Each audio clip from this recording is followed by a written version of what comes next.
거룩한 날, 복된 날을 우리에게 주시고 우리 일부 예배 서둘러 나와서 하나님 앞에 예배하게 하심을 진심으로 감사합니다. 오늘도 주님을 사모하는 마음으로, 주님을 경외하는 그 마음으로 하나님 앞에 나와 예배하는 모든 분들에게 크신 은혜와 복으로 화답하여 주시고 참으로 은혜 받고 복 받고 그리고 주의 말씀을 깨닫고 순종하는 귀한 삶으로 인도하여 주옵소서. 감사하며 예수 그리스도 이름으로 기도드리옵나이다. 아멘.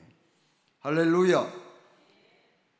날씨가 영 좋지 않지만은 그러나 주님 사모하는 마음을 막지 못했습니다. 오늘도 하나님 앞에 거룩한 주일을 맞이해서 서둘러 일부 예배 나오신 모든 분들에게 하나님의 크신 은총과 복이 넘쳐나기를 주의 이름으로 축원합니다.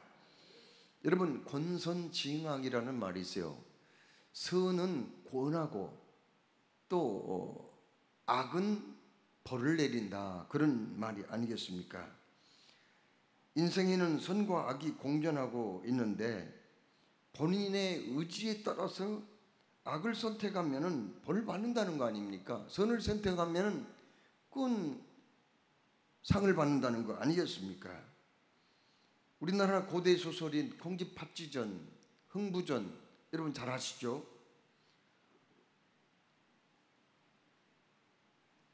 장화홍련전 잘 아시잖아요. 이런 고대 소설의 주제는 뭐냐면은 다 권선징악이에요. 착하게 살면은 복을 받는 거고 악하게 살면 결국은 벌을 받는다, 그런 얘기가 아니겠습니까? 마태복음 25장 말씀에 예수님이 그런 말씀하셨어요. 인자가 자기 영광으로 모든 천사와 함께 올 때에 자기 영광의 보좌에 앉으리니 모든 민족을 그 앞에 모으고 각각 구분하기를 목자가 양과 염소를 구분한 같이 하여 오른쪽에는 염소, 오른쪽에는 양을, 왼쪽에는 염소를 둘 것이니 오른편에 있는 의인들에게 너희가 내 형제 중에 지극히 작은 자 하나가 줄일 때 너희가 먹을 것을 주었고 목마를 때 마시게 하였으며 또한 나그네 되었을 때 영접하였고 헐벗을 때 옷을 입혔고 병들었을 때 돌보아 주었고 옥에 갇혔을 때 와서 보았다. 내 아버지께 복받을 자들이여 나와 창세로부터 너희를 위하여 예비한 나라를 상속하라. 이렇게 말할 것이다. 또 왼편에 있는 자들에게 말할 것이다. 너희가 지극히 작은 자가 줄일 때 먹을 것을 주지 아니하였고 목마를 때 마시게 하지 아니하였고 나그네 되었을 때 영접하지 아니하였고 헐벗을 때 옷 입히지 아니하였고 병들었을 때 옥에 갇혔을 때 영접하지 아니하였고 헐벗을 때 옷 입히지 아니하였고 병들었을 때 옥에 갇혔을 때 돌보지 아니했지 않느냐. 저주를 받은 자들아 나를 떠나 마귀와 그 사자를 위하여 예비한 영원한 불에 들어가라. 그러니까 이 말씀은 선을 행하면은 반드시 복을 받게 될 것이고 악을 행하면은 악의 결과가 반드시 뒤따르는 인과 응보의 원리가 적용이 된다, 그런 얘기 아니겠습니까? 자, 그런데 오늘 우리가 읽은 본문 말씀을 읽어보면은 하나님은 선한 일을 한 사람한테는 상을 베풀고 악한 일을 행한 사람한테는 벌을 내린다는 그 말이 맞지가 않은 것 같아요. 오늘 여기 본문 말씀 한 부자가 나오는데 권선징악, 인과응보의 법칙이 적용되지 않는 것만 같습니다. 여러분, 한 부자가 있었어요. 그 사람이 열심히 농사했어요. 그리고는 그의 노력에 열매로 많은 곡식을 거두들였죠. 그걸 타작을 해가지고 곡간에 저장을 하려고 하는데 곡간이 너무 좁았어요. 곡식이 수확량이 너무 많아가지고. 그래서 곡간을 헐고 다시 지은 다음에 그 곡식을 그곳에 저장을 했다 하는 얘기거든요. 여러분, 이 사람, 다른 사람들은 꽃 구경 가고 단풍 구경 가고 여행을 다닐 때 그 사람은 열심히 일을 했어요. 다른 사람은 그냥 그늘 밑에서 편히 쉴 때 이 사람은 떼약볕에서 일을 했고요. 또 이른 봄부터 논밭에 퇴비를 내고, 그리고 씨를 뿌리고 벌레를 잡아주고, 그리고 김을 매면서 열심히 농사를 했던 사람입니다. 참으로 이 사람 엄청 부지런한 사람이에요. 놀지 않았어요. 그리고 이 사람의 행동을 보세요.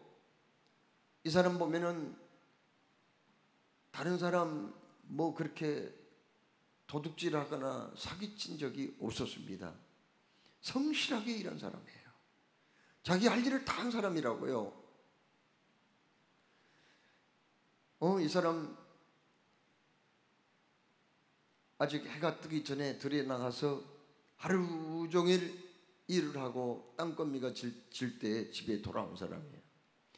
그렇다고 해서 그 사람이 부리는 그 일꾼들에게 품삯을 떼먹은 적도 없어요.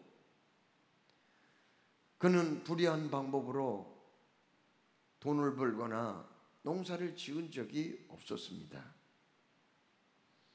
그런데 그가 노력의 열매, 노력의 대가로 풍성한 열매를 거둬들여서 곡간에 그걸 저장을 하려고 할 때 곡간이 너무 좁아가지고 다 넣을 수가 없었습니다. 그래서 그걸 헐고 다시 곡간을 지어서 이제 가득가득 채워 보관한 다음에 내 영혼아, 여러 해 쓸 물건을 다 이렇게 저장을 했으니 이제 먹고 마시고 즐거워하자, 이렇게 얘기를 했거든요. 성공한 사람이 당연히 할 말이 아닙니까? 성실하게 살았던 사람이 당연히 할 만한 얘기가 아니냐고요. 그런데 이 사람 어떻게 되었나요? 하나님이 그날 밤에 그 영혼을 데리고 가버린 거예요. 참, 처음에는 이 사람이요, 몸이 좀 이상해 오자 내가 너무나 쉬지 않고 열심히 일했기 때문에 피로가 쌓여서 그런 거 아니냐, 이런 생각도 하게 되고, 조금 좋은 약을 좀 지어서 먹다 보면은 좋아지겠지 했지만은, 그러나 이 사람이 죽고 말았다는 거예요. 갑작스러운 불행이 찾아오게 되었다는 겁니다. 여러분,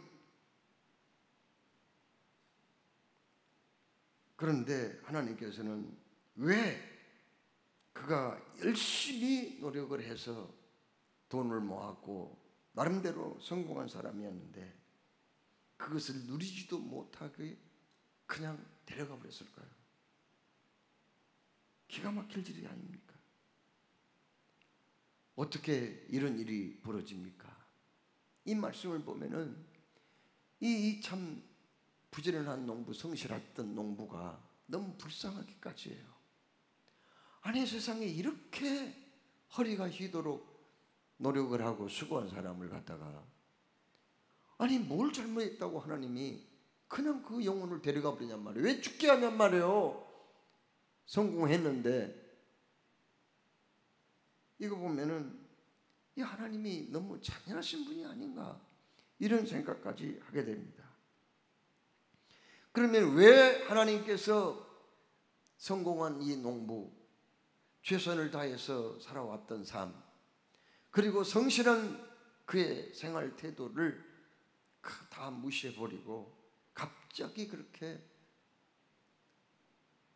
죽게 했을까요? 왜 생명을 걷어갔을까요?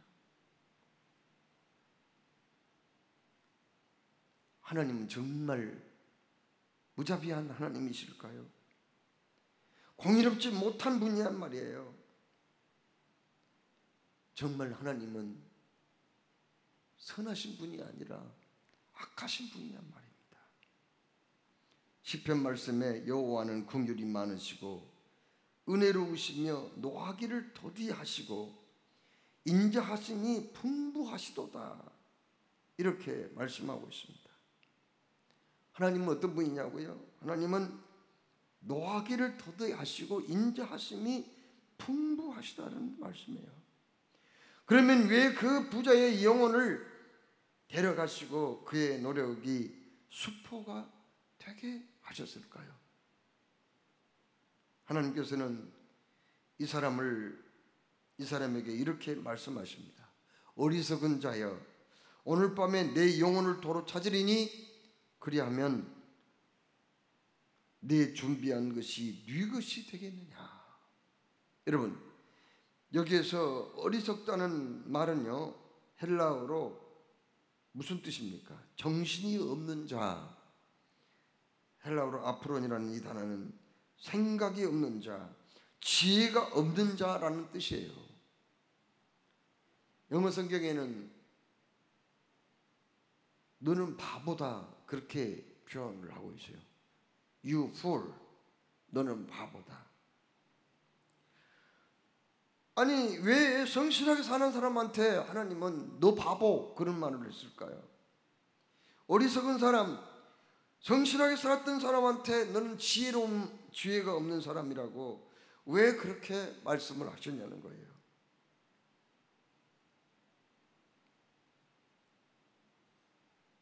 그는 자기의 것을 가지고 자기 마음대로 먹고 마시고 사용했고 현행법을 어기지도 않았는데 왜 여기서 하나님은 그를 어리석은 사람이라고 말씀했냐는 거예요. 거기에는 이유가 있었습니다. 첫째로 그는 자신의 힘과 노력으로 많은 곡식을 거두었다고 생각하는 거예요. 여러분, 농사를 지으려면 첫째로 비옥한 땅이 있어야 돼요. 땅만 있다고 되는 게 아니잖아요. 햇빛과 공기가 있어야 합니다. 또한 단비도 적당하게 내려줘야 돼요. 병충해를 막아줘야 됩니다. 장마비, 태풍의 피해도 없어야 풍작을 거둘 수가 있는 겁니다. 그리고 농사는 혼자 힘으로 할 수 없어요. 어떻게 그 넓은 농토를 혼자 그렇게 경작을 하겠습니까? 누군가가 도와줘야 돼요. 상부상조해야 됩니다. 또 씨를 뿌리고 물을 주는 일, 이런 일도 누군가가 도와줘야 돼요. 꽃이 피고 열매를 맺게 하는 것, 이것은 사람의 힘으로 됩니까? 이것은 하나님이 해주셔야 가능한 거 아니겠어요? 그런데 이 사람은 마치 그것이 자기 혼자서 해낸 것처럼 말을 합니다. 뭐라고 얘기합니까? 13절부터 21절 사이에 계속 반복되는 단어가 있어요. 그건 뭡니까? 바로 나라는 단어입니다. 그는 이 표현을 무려 14번이나 반복하고 있거든요. 내가 나를 위하여 내가 이렇게 하리라, 그리고 자기를 위하여 라는 말이 계속 이어집니다. 그는 내가, 나의 곡식을, 나의 곡간, 나의 영혼, 이렇게 말을 해요. 하나님이라는 말은 한마디도 하지 않아요. 하나님께 감사하다는 말은 한마디도 하지 않습니다. 그동안 수고한 사람들에 대해서도 말 한마디도 없습니다. 오직 나의 행복과 나의 만족함만을 위해서, 거기에 도취되어서 그는 나 이렇게 얘기하고 있습니다. 하나님이 완전히 빠져 있는 거예요. 그는 하나님을 경외하지도 않았고 또한 풍성한 소출을 거두게 하신 하나님께 감사하는 말도 전혀 없습니다. 하나님께서 사랑하신 여러분, 우리가 꼭 무슨 도둑질하고 뭐 사기치고 살인하고 간음한 것만 죄라고 봐서는 안 되는 거예요. 모든 죄는요, 그 마음에 이르기를 하나님이 없다 하는 거기에서부터 출발한다는 것을 알아야 돼요. 그래서 시편 말씀에 어리석은 자는 그 마음에 이르기를 하나님이 없다 하도다 이렇게 말씀하고 있거든요. 그렇습니다. 오늘 여기 부자는 어떤 사람입니까? 나름대로 자기 할 일은 최선을 다했어요. 열심히 살았습니다. 그러나 그에게는 하나님이 없었어요. 그리고 오직 자기 자신밖에 없었다고 하는 사실이에요. 두 번째로 그는 하나님이 주신 것을 가난한 사람들과 함께 나누지를 못했다는 사실입니다. 그는 이렇게 말합니다. 내 영혼아 여러 해 쓸 물건을 쌓아 두었으니 평안히 쉬고 먹고 마시고 즐거워하자 이렇게 얘기합니다. 제가 군 생활을 할 때 그때는 불량미를 몇 년치를 비축을 해두었거든요. 요즘은 어떻게 하는지 모르겠어요. 그러니까 이 몇 년 된 그 쌀로 밥을 지어서 먹기 때문에 군대 밥은 영 끈기가 없어요. 혹 불면 날아가 볼 것 같아요. 그리고 금방 배가 꺼져버려요. 이 오래된 쌀이거든요. 곡식은 핵곡식이 아무래도 영양가도 많고 먹기도 좋은 거 아니에요. 맛도 있고요. 그런데 이 사람이 보세요. 곡식을 거둬서 풍작을 이루었는데 뭐라고 얘기해요? 내 영혼아 내가 여러 해 쓸 물건 여러 해 쓸 그 곡식을 거두었으니 먹고 마시고 즐거워하자 그렇게 얘기를 하고 있어요. 하나님이 내게 풍족하게 많은 것을 주신 것은 나 한 사람만 배부르고 내 자식 손자 대대로 잘 먹고 잘 살라고 하나님이 주신 게 아니에요. 여러분 샘물은 자꾸 퍼내야만 그 샘물이 썩지 않습니다. 새로운 물이 또 솟아나는 거예요. 하나님이 나에게 많은 것을 주었으면 많은 재능과 어떤 재물 은사 이걸 주셨으면 그걸 남을 위해서 사용하라는 거지 나 자신 한 사람만을 위해서 그것을 쓰라는 의미는 아니거든요. 가나안 땅에는 두 개의 호수가 있습니다. 하나는 북쪽의 갈릴리 호수예요. 갈릴리 호수는 저기 그 위에 있는 백두산보다 더 높은 헬몬산이라는 산이 있거든요. 그 산에서 내려오는 맑고 깨끗한 물을 받아들여요. 그리고는 그 갈릴리 호수는 받은 그 물을 또다시 어떻게 하느냐 요단강물을 통해서 밑으로 계속 흘러내보냅니다. 그러니까 받을 줄도 알고 줄 줄도 아는 게 갈릴리 호수예요. 갈릴리 호수에는 150여 종의 풍성한 어족이 있어요. 물고기가 그렇게 풍성해요. 그리고 그 갈릴리 호수 주변에는 평야가 발달해가지고 농부들이 거기에 감람나무 그리고 포도나무, 무화과나무 등 이런 과일나무를 심어서 열매를 따고 밀과 보리 등 많은 농작물들을 추수를 합니다. 갈릴리 호수는 받을 줄도 알고 또 줄 줄도 아는 호수예요.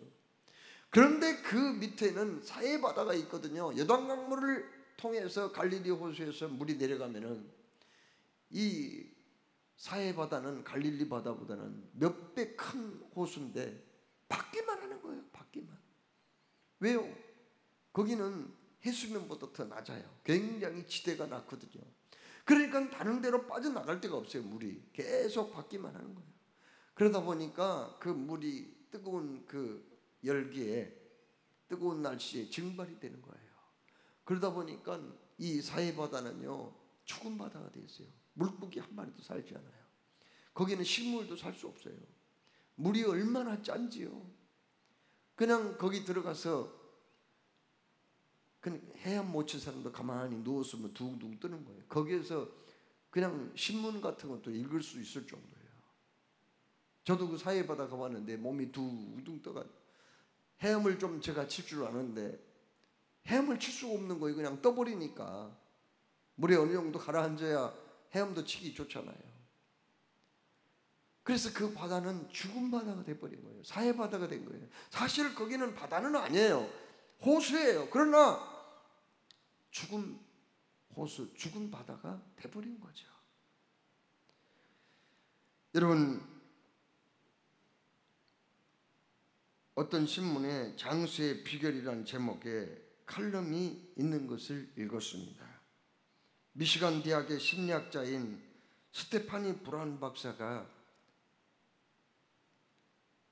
조사를 했는데 노인 부부 423쌍을 대상으로 조사한 결과 생존한 그 노인들 여성의 75%, 남성의 75%는 대가 없이 누군가를 위해서 주고 섬기고 봉사한 경험이 있다고 그렇게 대답을 했다고 합니다.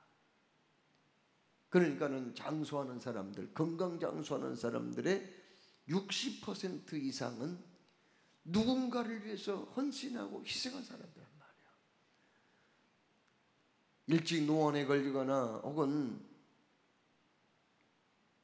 치명적인 질병으로 고통당하고 있는 사람들은 대부분 다 그런 건 아니지만은 오직 자기 한 사람밖에 모르는 사람이야. 누군가를 위해서 봉사하고 섬김이 부족한 사람들이라는 그런 통계를 그가 내게 되었다고 합니다. 여러분, 하나님께서 무엇인가 나에게 주시고 또 내가 먹고 살고 쓰고 남음이 있다고 하면은 그것을 어떻게 하라는 거예요? 바로 우리 주변에는, 이 지구상에는 먹을 것이 없어서 굶어 죽어가는 사람들이 많이 있거든요. 병들어서 간단하게 치료만 해주면은 얼마든지 고칠 수 있는 병이었지만은 제때 손을 쓰지 못해서 죽은 사람들이 얼마나 많은지 몰라요. 제가 필리핀에 갔을 때 우리 교회 BRC 교회 거기 주변의 마을 엄청 가난한 사람들이 살거든요. 그런데 거기 사람들은 얼마 못 살더라고요. 젊은 사람들도 그냥 너무 빨리 죽는 거예요. 한 40 좀 넘으면 죽는 사람들이 많아요. 왜 그렇게 죽느냐 알아봤더니 제때 치료를 받으면 아무것도 아닌 것을 그냥 치료받지 못해서 40대 50대에 그냥 죽어가는 거예요. 지구상에는 그런 수많은 사람들이 있거든요. 이것을 가진 사람들에게 저들을 주라는 뜻으로 하나님이 풍족하게 주셨다는 거거든요. 그런데 그 반대로 하나님께 받은 사람들, 가진 사람들은 어떻게 하느냐? 가진 사람들은요, 그것을 너무나 자기 자신만을 위해서 먹고 쓰다 보니까 비만, 고혈압, 당뇨병, 심장병 등 각종 성인병에 또 걸려가지고 죽는 거예요. 그러니까 한쪽에서는 배가 고파서 영양실조로 질병으로 죽어가는 사람이 있는가 하면은 한쪽에서는 너무 가진 게 많아서 너무 많이 먹어가지고 또 죽는 사람들이 많이 있는 게 이 세상에 부조가 아니라 하는 얘기예요. 오늘 여기 부자는요, 하나님이 많이 주셨어요. 풍족하게 되었어요. 정말 곡간을 헐어버리고 다시 거기다가 많은 곡식을 집어넣을 만큼 그는 하나님께 풍족하게 받았지만은 내 영혼아 여러 해 쓸 물건을 준비해 놓았으니 먹고 마시고 즐겨보자. 오직 자기 자신만을 위해서 그렇게 살다가 그는 어느 날 갑자기 죽음을 맞이하게 되었다 하는 말씀 아닙니까? 세 번째로 왜 그가 어리석은 사람이에요? 그거는 열심히 일할 줄은 알았지 죽음을 대비하지 못한 거예요. 그가 그렇게 큰 소리 치며 나 이제 가진 것 많게 되었다, 나는 돈 많은 사람이 되었다, 나는 풍족한 사람이 되었다 자만할 그때에 하나님이 그를 불러가셨거든요. 그러니까 그는 내일 일어날 일조차 알지 못한 거예요. 얼마나 불쌍한 사람입니까? 아무리 부자요 권세가 대단한 사람이라도 반드시 인생의 종말은 찾아온다는 거예요. 그런데 그는 현세에 누리게 될 쾌락에만 관심이 있었지 장차 자신에게 찾아올 죽음과 내세에 대해서는 조금도 준비를 하지 못했다는 사실 아닙니까? 여러분, 우리가 여행을 하다 보면은 이제 목적지가 분명합니다. 목적지가 있어야 있는 거 아니에요, 여행은? 그리고 목적지가 거의 이제 몇 시간 정도 남았다, 이 정도는 다 짐작을 하게 됩니다. 그리고 이제 목적지가 점점 다가오면은 이제 선반에다가 올려놓은 가방도 꺼내고 벗어놓았던 외투도 다시 입고 또 좀 얼굴도 좀 거울로 비춰보고 그렇게 준비하고 내리는 거 아닙니까? 그러나 때로는 어떤 사람들은 여행을 할 때 목적지가 다가왔는데 그것도 알지 못하고 그냥 잠을 자고 있다가 지나쳐버린 사람도 있단 말이에요.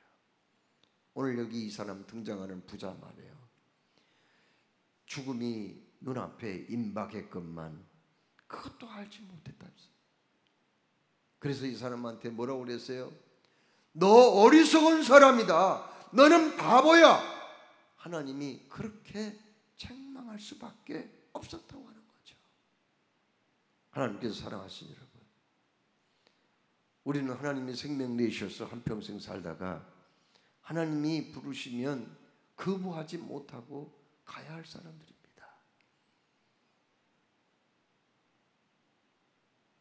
이 세상 떠날 때 우리는 주님 앞에 서야 되겠는데 오늘 밤에 주님이 나를 부르신다고 해도 우리는 당황하지 말아야 된다는 거예요.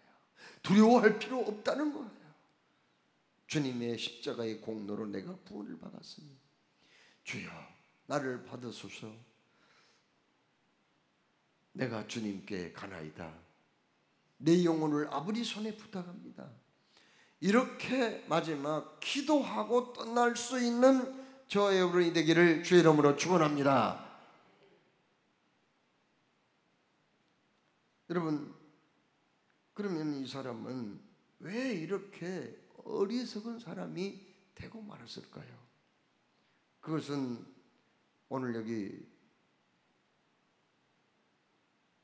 12절 이하의 말씀에 탐심 때문에 그렇게 되었다고 말씀합니다. 골로새 3장 5절에 그러므로 땅에 있는 지체를 죽이라 곧 음란과 부정과 사욕과 악한 정욕과 탐심이니 탐심은 우상 숭배니라 이렇게 말씀하고 계세요. 그러니까 그가 어떤 사람이 지금 예수님께 와가지고 형이 아버지의 재산을 나에게 주지 않습니다. 그걸 나에게 돌려주라고 좀 말씀해 주십시오. 그렇게 얘기를 한 거예요. 자세한 그 지금 아버지 유산을 어떻게 지금 분배를 했는지, 원래 동생은 3분의 1을 갖게 돼 있어요. 원래는요. 그리고 3분의 2는 형이 갖게 돼 있습니다. 그런데 분배를 어떻게 했는지 모르겠어요. 그것은 자세하게 나오지 않았기 때문입니다. 그러나 이렇게 예수님께 요청한 사람의 속마음을 예수님이 들여다보니까 이 사람이 탐심을 가졌더라는 거예요. 탐심이란 뭡니까? 불의한 방법으로 내 욕심을 채우고자 하는 거예요. 도덕과 윤리를 어기고 오직 자기의 욕심만을 채우고자 하는 그 마음, 바로 이게 탐심이라는 겁니다. 순리를 벗어난 지나친 욕심, 그렇습니다.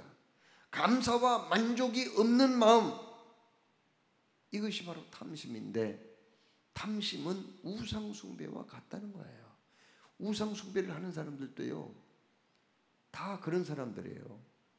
우상숭배했던 사람들도 그들은 오직 자기 욕심만을 채우기 위해서 인간적인 복을 받고 희생과 헌신을 하지 아니하고 그저 쉬운 방법으로 복을 받고자 하는 마음, 이기주의에서 이 우상 숭배가 나왔거든요. 이기주의에서. 그렇습니다. 그래서 여기 탐심은 곧 우상 숭배니라. 우상 숭배도 탐심에서 나온 것이다. 그런 말씀입니다.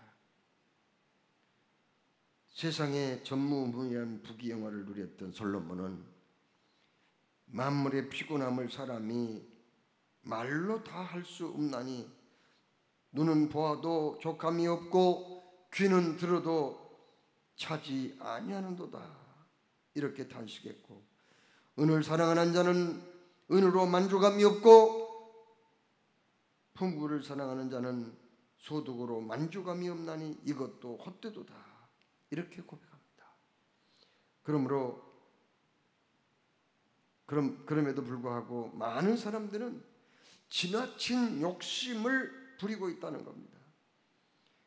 일부 재벌 총수들이 하는 것 보면은 너무 한심스러워요.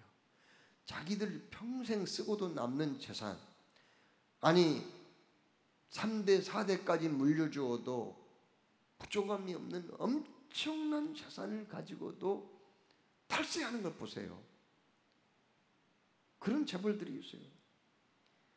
그걸 가지고도 불법으로, 부정적인 방법으로 더 많은 재물을 얻으려고 하는 것 보세요. 이게 바로 탐심 아닙니까? 남의 재산을 늘 탐하고 말이죠. 더 많은 것을 가지려고 불법을 행하는 사람들, 이런 사람들이 바로 탐심을 가진 사람. 이 탐심이 바로 우상숭배와 같다는 그런 말씀이 아닙니까? 노마니아라는 공산주의 국가에 유명한 한 기독교 지도자가 있었습니다. 범브란트 목사가 라는 사람이 있었는데, 이 사람은요, 재물과 구두는 같다, 그런 말을 했어요. 구두는 너무 작아도 안 되고 커도 좋을 게 없다. 재물도 자기에게 적당하게 있는 것이 좋다. 그 이유는 우리가 돈을 소유하되 돈이 우리를 소유해서는 안 되기 때문이다. 구두는 너무 작으면 발이 아프고 불편하잖아요. 그래서 돈이 너무 재물이 없어도 그거 불편합니다. 그러나 재물이 많다고 해서 좋은 게 아니란 말이에요. 왜요? 구두가 크다고 해서 좋은가요? 구두가 크면은 벗겨지잖아요. 불편하잖아요.